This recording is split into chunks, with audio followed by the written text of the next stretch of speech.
Welcome to the Legally Speaking podcast. I'm your host, Rob Hanna. This week, I'm delighted to be joined by Tina Odjaghian. Tina is the founder and managing partner at Odjaghian Law Group, a Los Angeles-based law firm that specializes in brain injury litigation with an emphasis on industrial catastrophic injuries. Tina has prior experience at the LMU Center for Mediation and Disability Rights, where she earned her certification in mediation. Tina also serves as the chair of the board of the Brain Society of California and a member of the board advisors at the University of California Department of Neurosurgery. If that wasn't impressive enough, Tina has been selected as a super lawyer by Super Lawyers magazines in 2016, 17, 18, 19, 20, and 2021. So, a very, very big welcome, Tina. Thank you so much, Rob. It's such a pleasure to be here. Thanks for having me. It's an absolute pleasure to have you on the show. And before we dive into all your amazing achievements and everything you've done to date, we do have a customary icebreaker question here on the show, which is, on the scale of 1 to 10, 10 being very real, how real would you rate the reality hit series Suits? Well, I may be your only guest that hasn't seen it, but I've never seen it, so I can't say. But I've got two little ones and a full-blown practice, so I don't watch very much television, although I have binge-watched some shows on Netflix recently since COVID has us cooped up at home, but I've never seen Suits. It's one I'll have to put on my list. I don't know if you will, because as a proper lawyer, I'm not 100% sure I'll be that convinced. And we have had a few people before who've practiced law that haven't been on, so we will move swiftly on. So let's start at the beginning. Tell our listeners a little bit about your family background and upbringing. Sure. So my family background is extremely diverse. My mom is Portuguese, Lebanese, Indian, she's Christian, Roman Catholic, and my dad is Armenian, Russian Armenian. So I grew up in a household speaking 4 different languages back in Iran, around the time of the revolution, after which we migrated and moved here to the United States. I was actually born in London, though, and I had an accent a lot like yours before I had to move it at the age of 11, because when you move to the States at 11, kids are cool at that age and accents aren't cool. I really wish I hadn't lost it, though, because listening to you, I remember just how cool it is. Yeah, I'd love to say people in England feel the same, but they don't. So I'm glad it's a novelty in the US. It's definitely a novelty here, yes. Okay. So in 2012, I believe after helping settle one of the largest cases in California workers' compensation history, you set up your own law firm. So why did you decide to do that? And tell us a bit about that journey. Sure. So I started out at a time, I graduated law school at a time where there was a recession and I was competing for jobs with attorneys 10, 15 years my senior. And so I ended up taking a job at a defense firm, defending insurance companies and employers who'd been sued by their employees. And although I gained really invaluable experience, I didn't really find it particularly fulfilling, and I had a hard time sleeping at night sometimes on when I would settle some of the more catastrophic cases. And I really thought I wanted to be on the right side of things. And I've always been very entrepreneurial, so I wanted to have my own practice. So when I went off on my own, I had 1 or 2 defense accounts at the time. I handled a lot of Macy's and Bloomingdale's Southern California claims. I came across a lady in court who had her husband injured really bad on the job. He had fallen off the roof. And their attorney at the time, I think, was trying to force them into some subpar settlement for like under $100,000, which would have been enough even for his medicine for a month. And he might have ended up on the street. And she approached me and was crying and asked if I was an attorney. And I really wasn't able to sleep that night. I was quite affected by it. And I thought, I could help this woman. I know the system inside and out. And, they're definitely getting screwed, for lack of a better word. And so I spoke to my then partner. I had a partner for a minute, and I convinced him to take this case on. And so we took it on and we worked it up. We litigated it for a good 3 years, and it ended up settling in the mid 7 figures. And since then, I've sort of gotten this word of mouth referral from others who are familiar with my work in the medical industry and the legal industry. A lot of my referrals come from my colleagues who are familiar with the work I've done in brain injury litigation. So, it was just kind of fortuitous. I think I sort of fell into it. It was fate, perhaps, that I bumped into that lady that day. But law school isn't like med school. We don't specialize, the way that the doctors do. And so oftentimes you just sort of have the good fortune of falling into what you're meant to do. And for me, I just love brain injury litigation because I'm a nerd at heart. I love the medicine and I love helping people. And I get to do that. For some people who are really badly hurt. So it's a privilege all around. Yeah, no, and I love that story. Thank you so much for sharing it. And the firm specializes in personalized and aggressive prosecution of catastrophic claims on behalf of injured workers suffering from brain injuries. You mentioned spinal cord injury, stroke, and severe PTSD. How have you found working in this area of law particularly rewarding? You touched on it there, but tell us more. I absolutely love it because, look, as attorneys, right, we get to draft creative arguments. And oftentimes the result a client can have is the difference between an attorney's skill set, willingness to really learn the medicine and do their clients justice. So there are some cases that stick out in my mind. I represented a gentleman, for example, who was in a facility that you go to on entitlements if you've got no other recourse. And they were getting ready to send him to hospice. His family was told that he was going to die. He had a bump on the head at work, and it was a rather bad bump, but he recovered from it. And his employer was providing all the benefits and all the medical treatment to him for the year after. But a year after that, he had a massive stroke, and then they washed their hands of him altogether. No longer provided home health care, no longer provided medical benefits. And his attorney was just, poor guy didn't know what to do with it and didn't realize that the subsequent stroke might have been tied to the original injury. And so when I took that case, I was his family's really last resort because they were being told that their loved one was going to die. And I did some research. I contacted all my experts, and we learned that although it's really difficult to prove a causal link when that much time had elapsed between the head injury and the stroke, there are increases in his cardiovascular risk factor, which resulted in the stroke, such as he was sedentary after his original injury. He was hospital bedbound. He had gained weight. His metabolism was not the same. He had developed diabetes and other pituitary gland dysfunction as a result of his brain injury. And so once we started to pull all of the pieces of the puzzle together, we were able to convince the experts and the judge in the case that the subsequent stroke was in fact tied to the original brain injury. And almost overnight, Rob, he got all of his benefits that were owed to him in arrears. They put him in a world-class facility and started to rehabilitate him back to health. We settled his case for the high 7 figures, and he's now living with his family and doing a lot better. So, those are the kinds of things where you feel really privileged as a human being to get to do what it is that you do. And I've got the good fortune to do that. And the fact that I happen to make a good living and be able to support my family as a first-generation immigrant is just the cherry on top. So I really couldn't be happier and feel more blessed. And what a wonderful story about making that positive change on people's lives and everything that you're doing. And I know how hard you've worked to build up the reputation that you rightly deserve. This is probably a tough question. What do you most enjoy about your current role? What's that one thing that you particularly most enjoy if you were to pin it down to one thing? It's helping people. I love helping people. That's my number one priority. And I think if that's your motivation, you're going to succeed no matter what you do. So I feel like a superhero. It really warms my heart to feel as though I can have the privilege of being the silver lining in someone else's tragedy. It's really a humbling sort of a role to be in. I love helping people. The second thing I'd probably say is, I love setting a good example for my boys of what a strong woman looks like. I think that, they're really proud of me and, they get to watch me do this and, they're my biggest fans and they're along for the ride and for the journey. And I want to set a good example for them and raise good humans.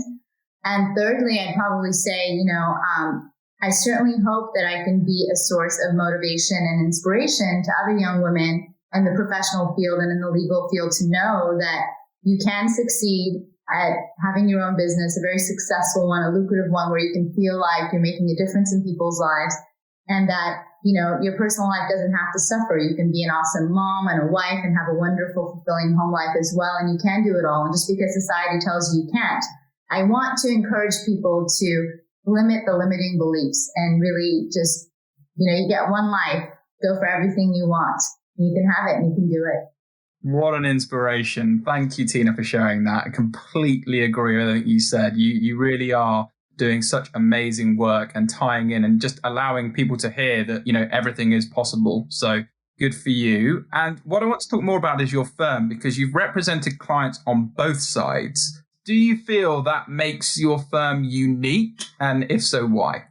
Well, I don't know if I feel it makes it unique, but I definitely feel it makes it better and stronger. When I started out, I was defending claims for an insurance company called Crum & Forster, and then I was able to miraculously land the Macy's and Bloomingdale's account, which was really a rarity because oftentimes those big corporations like to go with big firms with big resources, but they gave me a chance. And I was on their defense panel for probably about 12 years until I contacted them and voluntarily asked to be taken off because really my heart was in the plaintiff's work and I wanted to do that exclusively. It was just hard for me to do that because I'd grown so attached to the adjusters on the defense side. But I think that it makes me a stronger plaintiff's lawyer because I know what the defense is thinking because I was in those shoes and I know how they're approaching these claims, how they're assessing them, what their weaknesses and strengths are. And so I think anytime you can anticipate your opponent's game plan, it certainly puts you in a better position to do a better job on behalf of your client. So certainly that was really valuable experience and I wouldn't trade it for the world.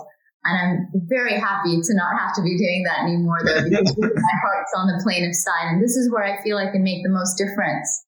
Yeah, and you really are. So, again, I commend you for everything that you've done and you continue to do. I really admire all the work that you're doing. And on that, I'm sure a lot of people are going to be inspired listening to your story. What advice would you give to other lawyers or attorneys who might be thinking of setting up their own law firm one day? I say do it. I speak a lot of times through my Instagram account. I'll have a lot of young attorneys and lawyers in the profession reach out to me with questions with a lot of fear, and I can certainly relate. As a first-generation immigrant, you feel like, just wait until I get married and then I'll do this. I'll wait until I have a child and I'll do this. And I just kind of want to say, look, there's no real right time to do it. And for me, ignorance was blissful. I didn't know any better. And so I pulled the umbilical cord and did it early. And it's the best thing I ever did. Now, with a caveat that if you're at a firm where you see yourself having a future, you see the opportunity for growth and you want to be a part of something bigger, I wouldn't discourage that. But if you're in a situation where you feel like you're not going to be given the opportunities to really use your talents, then take a chance on yourself, invest in yourself. It's really the best investment you can ever make. And there's never really a right time. And if you're always waiting for the right time to execute, then it'll unfortunately never happen. So I encourage you to take the leap. Yeah, really good advice. I always say to people, the best time is now. So I love that. And as I mentioned in my introduction, you've been selected as a super lawyer by the Super Lawyers magazines from 2016 right the way through to 2021. You've previously been selected as a rising star by the Super Lawyers magazine, and you're the founder and managing partner of your own firm. What do you put down to all your success thus far? Oh, well, I wish I could tell you it comes from a good place, but as a first-generation immigrant, moving to the States at a really young age and going through some really tough times and watching my parents make some serious sacrifices. There are periods in my past when I wouldn't see my dad for a decade at a time because he was working overseas to provide for us, and my mom was working long hours in the flower shop, and my brother and I were kind of left to take care of ourselves. And I just wanted to make sure that I could create a life and have a future where I'd never have to worry about those things again. And I would really avail myself of the American dream and the opportunities my parents had sacrificed so much for me to have access to, and to make sure that my kids would never have to go through the types of, dark days and difficult times that I went through. And so that's always been my motivating factor. And if I'm being honest, it's been a little bit of fear as well. The fear of reverting to those difficult times and not ever wanting to be there. And so always striving and working really hard and overachieving and it's a combination of first generation hustle and genetic predisposition, I think. But at the end of the day, it's hard work. Hard work beats talent every time.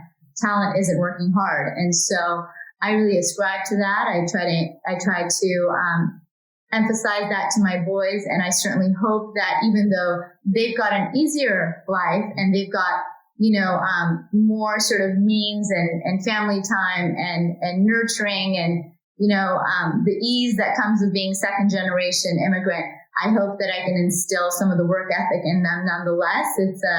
It's definitely a daily struggle and a challenge, but I hope that I can instill in them some of the good work ethic and values that my parents have instilled in me. Yeah, really well said. And I'm sure you will. And I'm so glad that you mentioned hard work there, because people, even people say work smart. Even people who work smart work hard, right? I think that's the point. I've not met anyone who's been successful today who's not worked hard in some capacity. So I'm so glad you mentioned that. I absolutely agree with that. But I want to add to that, Robert. I've got some colleagues and friends that will sort of minimize the effort and minimize the fear and minimize the self-doubt and say, things like, I've never felt that way. I've always known that I'm going to succeed, and I've always known it's going to be. And I have to just kind of, for the purpose of being completely transparent and honest with your audience, who will hopefully get something out of this, I don't believe that to be true. I think we all have self-doubt. I think we all have insecurities. I think it's human to, and it's inhuman not to. And so I think the tough part and the challenge is to do it in spite of those fears and in spite of those doubts. And once you do it, you become more confident, and it sort of has a domino effect from there, and everything sort of the success avalanches, if you will. And so do it in spite of the doubt, do it in spite of the fear. That's certainly been my motto, and it's served me well. Really well. So yeah, thank you for sharing that. Okay, so you have also been active on Clubhouse recently, where we got to connect. How do you think lawyers can make best use of that particular platform? Well, I'm not a marketing expert, Robert, so I don't know. I started my own rooms, but I'm so bad. I haven't hosted anything in my own rooms just because of my other commitments. I've got the talk show with Tina O. I've got my Brain SoCal medical legal nonprofit conference that I put on every year, and so I've been busy speaking in my other friends' rooms because I get invited a few times a week. And between that and my obligations at the firm, I really haven't had a chance to get my own rooms off the ground. And I don't really know if I ever will. So I'm not sure how others are using it. But for me, I'm really taking it as an opportunity, like anything that I do, to meet people and to make good relationships and to network and to meet people like yourself and build genuine connections with people. If that ends up being, a source of a referral down the road, then so be it. Wonderful. But that's not my primary focus. My primary focus is to meet other people, to learn new things, to be in these chat rooms and put myself in uncomfortable positions where I assert myself. Sometimes it's intimidating to do so. And so, it's a growth opportunity more than anything else. And if it results in more business, then wonderful. But that's not my primary focus. What do you think of it? Yeah, I echo absolutely everything that you're saying. I think it's a wonderful opportunity to get access to network with people and learn and share knowledge. And there's a real community forming, particularly in the legal space, on there so soon. So yeah, I'm a big advocate of the platform. But we have to talk about other social media platforms, because you have a large presence and do a lot of work on Instagram. So again, tell us a bit more about that. And do you think lawyers should look to embrace social media as part of growing their personal brands? I'm really glad you asked me that question. If you'd asked it 4 or 3 years ago, it was quite controversial. I started my Instagram page probably 5 or 6 years ago. I was one of the first attorneys to do so. And you've seen my page, Rob. I think the purpose of it was to just kind of motivate and inspire. And so I've got all sorts of motivational content and quotes. And then it kind of evolved to mirror my life. And I used it as a platform to live my life out loud. You'll see photos of my family or family activities. You'll see posts about some big results my firm has hit, some case law that we've made that has helped the industry. And then you'll also see some fun, goofy, funny fashion videos that you wouldn't perhaps expect from a professional lawyer. But, it's just a really authentic, honest display of who I am. And I got a lot of flack for it initially, I'll tell you, because it's perhaps unlawyer-like a little bit, but I kind of stuck with my gut on it. I just felt like I was being authentic. I was getting positive feedback from people who were following me, and that's really all that mattered. And I'm really happy to see my critics jump on the bandwagon now and start their own pages, because it's a really great platform, if I'm being honest. But again, like Clubhouse, like anything else, I treat it a bit differently than perhaps some of the other lawyers. My page, you'll see, doesn't look like a generic law firm advertisement page, because I really feel like, people are tired of that. You've seen one, you've seen them all. They're generic. They don't say anything. They don't speak to you, anything about you. And people want to connect with a person, with a persona they find relatable. They want to see all aspects of your life. They want to be able to trust you. So my philosophy on social media is it needs to be honest. It needs to be authentic. If you're going to talk about results, make sure they're your own results. There's a lot of the stuff going on where people are talking about results that they themselves haven't hit. Perhaps they referred it to another attorney. That attorney hit a result, and so they're advertising it as their own. I came to learn people are advertising my results on their website, and we had to make a call and have that taken down overnight. So long as it's honest, so that you're clear with the state bar first and foremost, because it can be construed as advertisement, right? And second, it's authentic. It's a reflection of who you are. If you've got a hobby or something you're passionate about, it should be on your social media page. There's no reason for it to not be. You know what I mean? And I think so long as you follow those guidelines, then, you will be successful. Anytime you're doing something you're passionate about and sharing something you're passionate about, the audience will pick up on that. And it will resonate with them. And so that's kind of been my motto. And I've, developed a decent following. I've been verified, and I love it. It's been such a resourceful tool in my life. People ask me, does it get you leads? Does it get you referrals? Not directly sometimes, but it's been such a great resource. I do my hiring off my Instagram page. If I've got a question or if I want to gather information, I use my social media page. And so for me, it's been a wonderful platform and a tool in my life altogether, in my practice as well. I love everything you're doing. People want to know, human first, then the lawyer. And you've just nailed it there. So absolutely.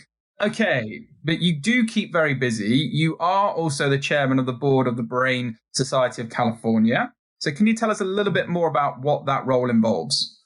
Sure. So look, in the legal community here in Southern California, I noticed that there was a huge disparity between the results my colleagues were getting on relatively similar cases. Now, with the caveat that no two brain injuries are alike, oftentimes you can look at it and it would boil down to the resources and the skill set of the attorney involved or the experts involved.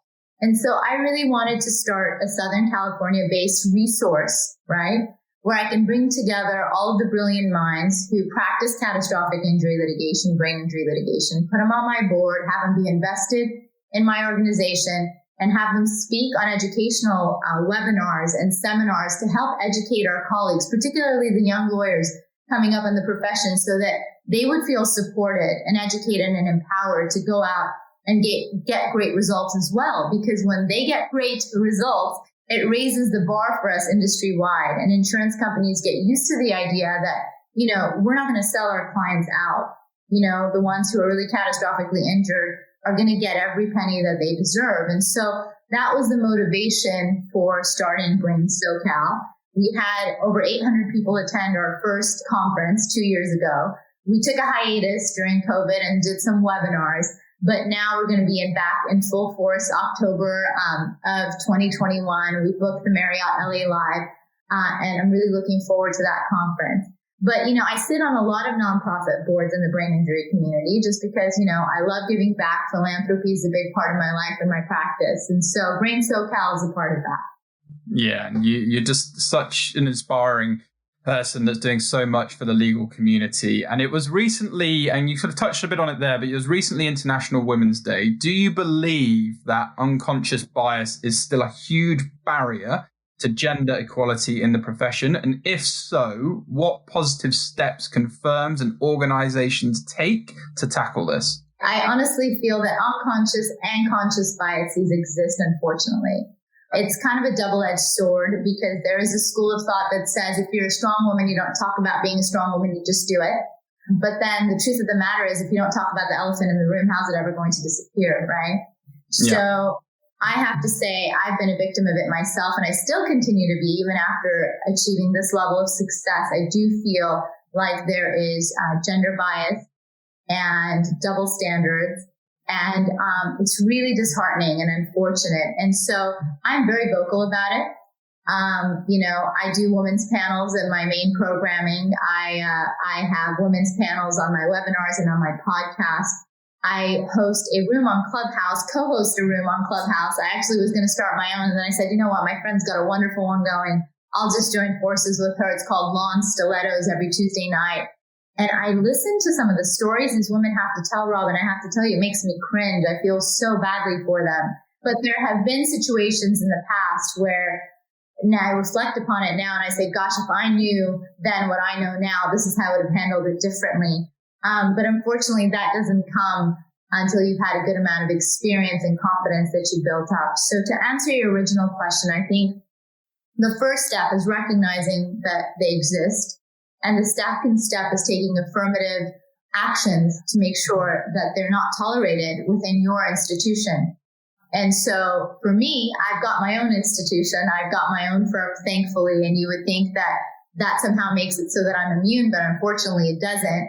A lot of my colleagues are still not accustomed to seeing a woman in my position heading a firm that gets the kind of results that we get, that has the kind of respect and clout that we have. And so I unfortunately encounter some of this kind of bias myself and criticism myself. I'm criticized for posting some of the results that I have, whereas my male counterparts are celebrated for it. But look, some of it you just have to let roll off your back, but you certainly have to have the conversation.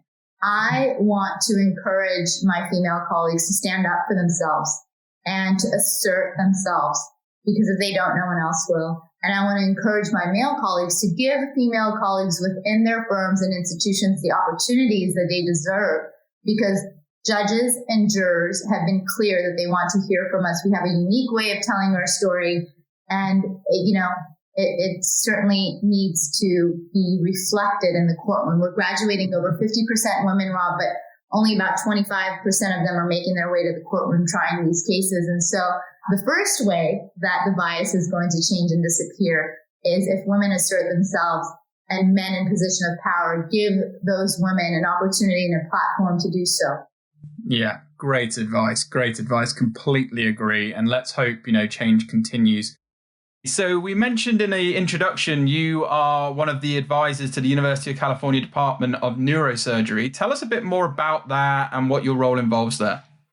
Sure. So that has been a really great experience, I have to tell you, Rob. I know a whole lot about brain injury, certainly compared to some of my other legal colleagues, but I sit in these board meetings and a good amount of what they're talking about goes over my head.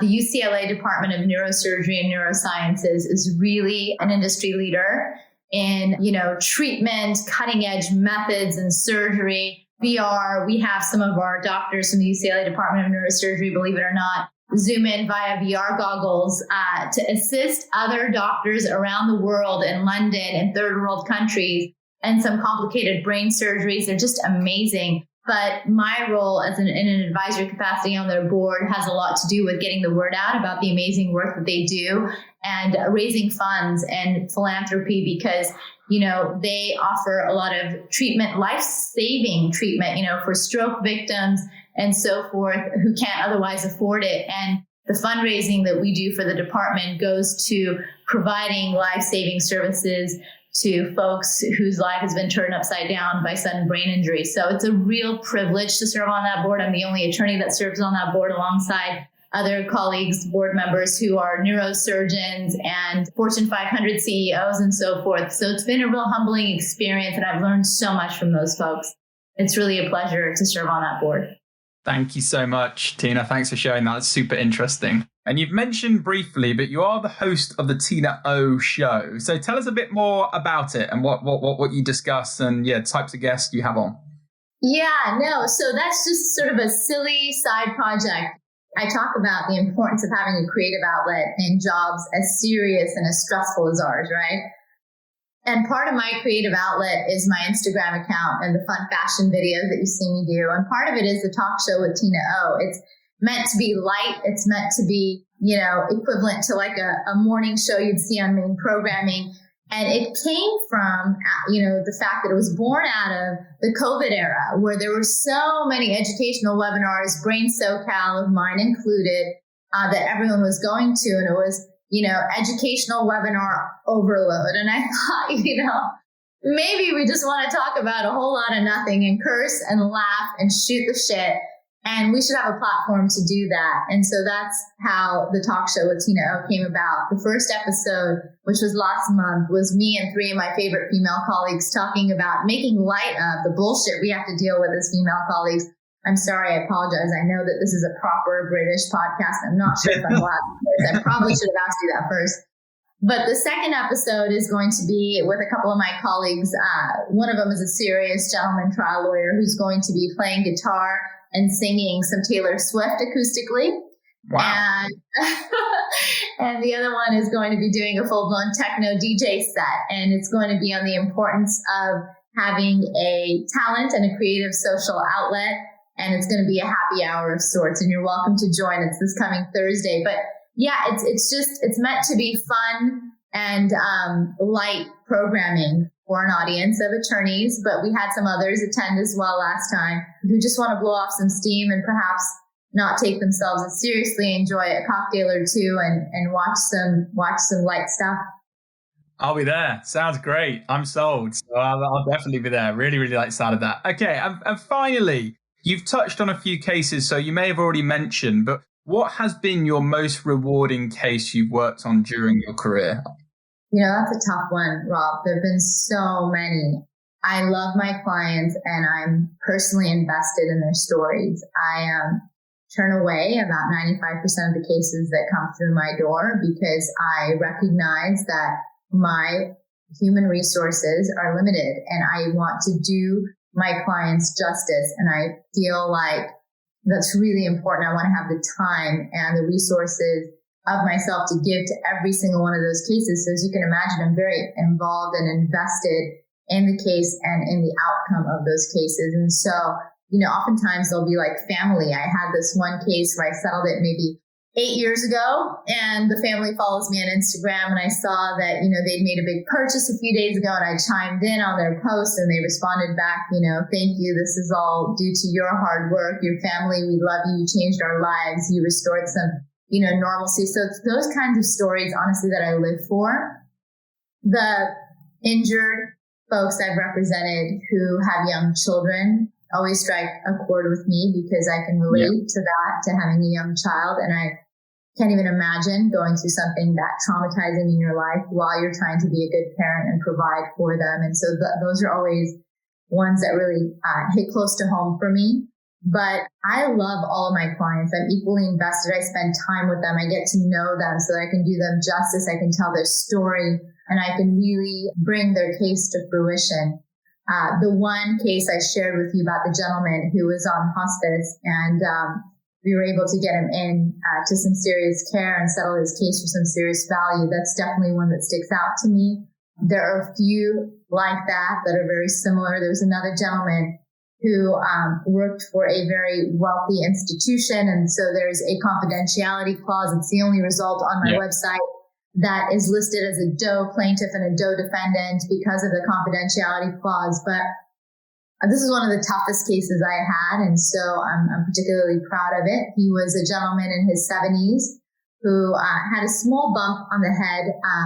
Nothing serious, nothing that would have hurt you or me. But in his case, he was missing his pituitary gland because he had pituitary cancer previously. And so no one wanted to touch his case because he was on Coumadin, blood thinners, which was more prone to stroke.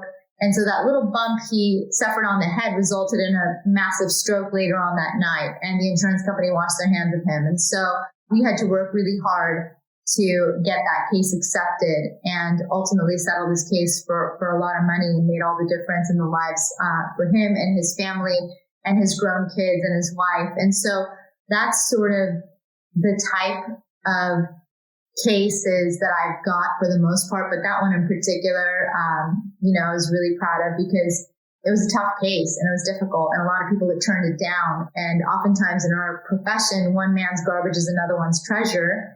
And so I specialize in these difficult cases because representing brain injured folks is a privilege, but it's also difficult because a lot of my clients have invisible injuries, Rob. If you see them and if you talk to them, they look and sound perfectly fine oftentimes, especially the mild traumatic brain injuries. They're all internal. You can't see it. It's invisible. And so it's my job as their attorney and their advocate to do everything I can to bring that injury to light. And that's part of the challenge that I absolutely enjoy and I welcome.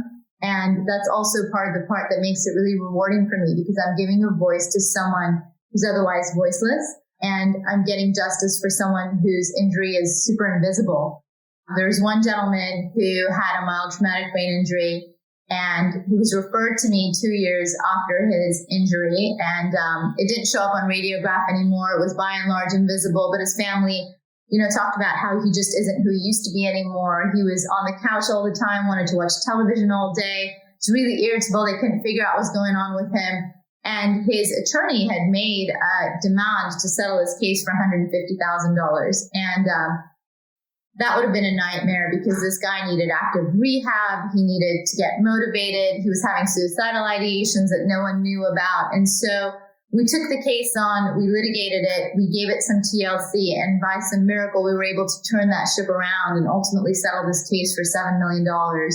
So that's sort of one where I feel like we made a huge impact, and it could have been the difference between someone ending up on the street and someone being able to put the pieces of their life together and move on. And so that one result really always stuck out with me as being, the biggest before and after change, but there are so many where that came from. It's been a privilege to represent them. So there isn't just one, there's so many. Well, I think you gave a very comprehensive answer there. So thank you so much for sharing that. And it's just very clear that you always strive to do your absolute best for your clients and go above and beyond. So yeah, it's been an absolute pleasure sort of having you on the show, Tina. If people want to follow you or get in touch about anything we've discussed today, what's the best way for them to do that? Feel free to shout out any web links or any social media handles, and we'll also share them with this episode for you as well. I really appreciate that. So you can go to my website. It's Odjaghianlaw.com, Odjaghianlaw.com. And if you go to our results page, it'll show you our body of work, a little bit about what it is that we do. And if you'd like to follow me on Instagram, I'd love to connect with you on Instagram. And my handle is Tina Odjaghian. It's my first and last name, which is a lot. But Rob here has done an impeccable job of pronouncing it, and I so appreciate him for that. But but our phone number also is 818-227-4848. But if you go to our website, there's a toll-free number as well. You can feel free to reach out. I'd be happy to connect with your audience. Thank you so much, Tina. It has been, once again, a real pleasure having you on our Legally Speaking podcast. So from all of us on the show, we want to wish you lots of continued success with your career. But from all of us, over and out. I just want to thank you so much for inviting me to be on your show. It's been such a pleasure. You are so delightful. Every time I see you in a clubhouse room, I make sure to come in and say hello because I learn so much from you, and you're just so kind and down to earth and awesome. It's been a privilege. Thank you so much for including me in your program. This week's review comes from Amber Booth. Amber says, I really enjoy listening to this podcast and would highly recommend to anyone looking to get into the legal profession. Thank you so much for your kind words, Amber. We really appreciate your support for the show. It means a lot to all of us on the team. Make sure you leave a review on Apple Podcasts if you want the chance to be given a shout out next week.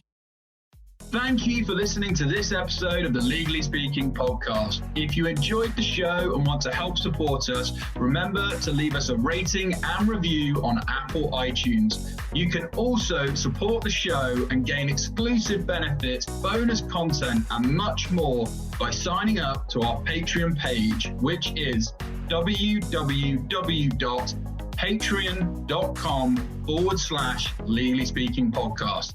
Thanks for listening.